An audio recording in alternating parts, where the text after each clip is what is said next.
안녕하세요. 행정의 금융TV 김현영 강사입니다. 예, 오늘은 군대에서 군대 생활을 하다가 십자인대 파열이 됐을 때 국가유공자 등록이 가능한지 그런 부분에 대해서 기본적인 내용들을 좀 설명을 드리려고 합니다. 군에서 군 훈련을 하다가 훈련을 하든지 뭐 생활을 하다가 아니면 뭐 축구를 하다가 십자인대가 파열되는 경우가 이제 많이 있습니다. 이런 경우 이제 국가유공자가 될 수 있는지 부분에 대해 많이 이제 문의를 하시는데요. 일단은 군에서 이렇게 다치면 군 내부에서 병원을 다니면서 치료를 할 겁니다. 그렇게 해서 되도록이면은 공상 처리를 받을 수 있도록 하시는 게 좋을 것 같습니다. 그래서 공상 처리를 받을 수 있도록 하시고, 그 다음에 제대가 되시면, 제대를 하시면 6개월 이내에 해당 상병에 대해서 국가유공자 등록 신청을 하시기 바랍니다. 그래서 전문 행정사를 통해서 여러 가지 사실경위나 등록 신청을 잘 해야지만 그 이후에 등록 신청이 거부되지 않도록 할 수 있는 부분입니다. 그래서 등록 신청이 거부가 되고 이제 해당자가 되지 않은 비해당이 되게 되면 결국에는 또 행정심판을 통해서 나 국가유공자 대상자가 맞아요 라고 행동심판을 또 하셔야 됩니다. 그러면 조금 힘들어집니다. 그래서 한 번에 등록 신청을 했을 때 등록이 될 수 있도록 만들어 주셔야 됩니다. 우리도 일반 근로자들도 산재 신청을 했을 때 산재 승인이 바로 나야지, 산재 승인이 바로 안 나겠네 우리가 심사청을 통해서 또 구제를 받으셔야 되잖아. 마찬가지입니다. 그래서 국가유공자 등록을 할 때도 등록 신청을 정확히 해야 돼요. 해당자로 된다고 처분을 이제 결정을 받아야지 바로 다음 단계로 해서 상위 등급을 받을 수 있는 심사를 들어갈 수 있는 부분입니다. 그래서 그런 절차가 있다고 좀 보시면 될 것 같고요.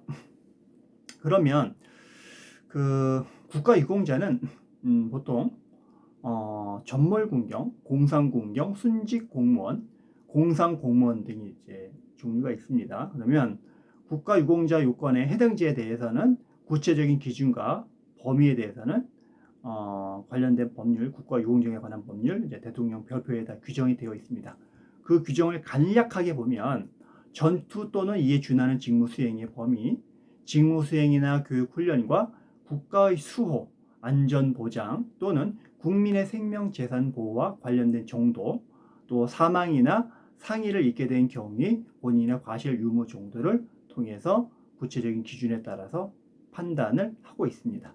그래서 국가보훈처장은 이제 상위 등급 판정을 위해서는 신체 검사를 이제 실시를 하죠. 그래서 국가 등록에 대해서 국가유공자 등록을 해서 등록이 되게 되면 그 다음에는 상위 등급 판정을 한다고 보시면 됩니다. 상위 등급 판정을 하기 위해서는 신체 검사를 실시합니다. 그래서 신체 검사를 실시를 해서 1급에서 이제 7급까지 이제 상위 등급은 이제 판정을 하죠. 이때 상위 등급 판정을 받지 못하면 등록 신청은 기각되는 걸로 이제 간주가 됩니다. 그래서 상위 등급은 보훈병원이 위촉한 의사가 이제 신체 검사를 실시를 하고요.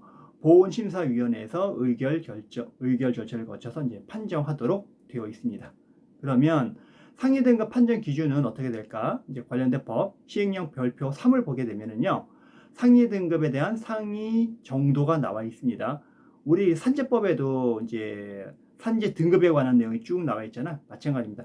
관련 법에는 관련된 보상금을 지급하기 위해서는 그 관련된 법에 따라서 상위 등급이라든가 보상급 지급 정도가 다 있습니다. 몇 급에서 몇 급까지는 무슨 보상을 준다는 것이 다 있습니다. 그래서 그런 보상들을 다 개별법에 따라서 판단을 하셔야 되는 거고요. 그래서 이거는 국가유공자이기 때문에 등급은 보통 1급 이항부터 쭉 나눠서 밑으로 보면 7급까지 있습니다. 그래서 그 1급 이항 같은 경우 두 다리를 무릎 관절 이상 잃은 사람 이렇게 규정이 되어 있고요. 1급 3항은 두 다리를 발목 관절 이상에서 잃은 사람, 한 다리는 엉덩이 관절 이하의 기능을 모두 잃고 다른 다리는 발목 관절 이하의 기능을 모두 잃은 사람, 이런 식으로 상위 정도가 쭉 기재가 되어 있고요. 마지막으로 7급 마지막을 보면 한 발의 엄지발가락을 포함하여 2개 이상의 발가락 기능을 잃은 사람, 이렇게 규정이 되어 있습니다. 그래서 이 규정에 따라서 신체 등급을 매기기로 되어 있습니다. 그리고 이렇게 신체 등급에 따라서 이제 보상금을 받잖아요. 보상금이 어느 정도 지급되는지도 관련된 법에다 규정이 되어 있습니다. 그래서 국가유공자 등 예우에 관한 지원의 법률 시행령 별표 4가 나와 있습니다. 그래서 상위 등급 전상군경, 공상군경, 또는 4.19 혁명 부상자 및 특별 공로 상이자 같은 경우를 이제 대상을 보면 그 상위 등급별 1급 이상의 등급을 받으시면 월 지급되는 금액이 307만 3천 원 정도를 보상을 받습니다. 그 다음에 또 2급 같은 경우에는 매월 246만 6천 원 정도 이제 지급을 받으시고요.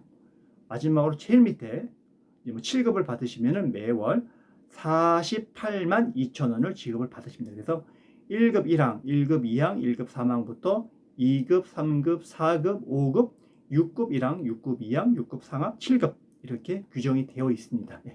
그래서 오늘은 그 군 부대나 이런 데에서 이제 상해를 받았을 때 국가유공자 등록을 어떻게 하는지 이런 부분에 말씀을 드렸고요. 아까 십자인대 보는데 십자인대도 이제 해당 부대에서 이제 치료를 받을 겁니다. 치료를 받고 나서 공상 등록을 하시고 공상 등록이 되게 되면 이후에 그 근거를 갖고 국가유공자 등록을 하시면 됩니다. 그래서 이 부분에 대해서는 일단은 십자인대 부분에 대해서는 일단 해당 부대에서 공상을 받으면 이 부분에 대해서는 그 군인 관련된 어떤 연금법이라서 이제 치료를 받고 이후에 제대가 되시게 되면 국가유공자를 등록해서 별도로 또 보상을 받을 수 있다라고 생각하시면 될 것 같습니다. 우리가 이 공무원에 관한 보상들은요, 각 해당 그 직에 있을 때 보상을 받는 거와 퇴직을 한 이후에 나왔을 때 보상을 받는 절차가 있습니다. 그래서 퇴직을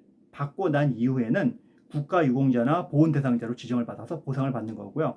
그 안에 있을 때는 관련된 법에 따라서 군인이면 군인 재해보상법이라든가 공무원 같은 경우 공무원 재해보상법, 연금법 이런 걸 통해서 보상을 받으신다고 보시면 될 것 같습니다. 그래서 오늘 여기까지 하고요. 그래서 공무원 관련된 보상 부분에 대해서는 다음에도 또 좋은 영상을 갖고 찾아뵙도록 하겠습니다. 오늘 여기까지 하겠습니다. 감사합니다.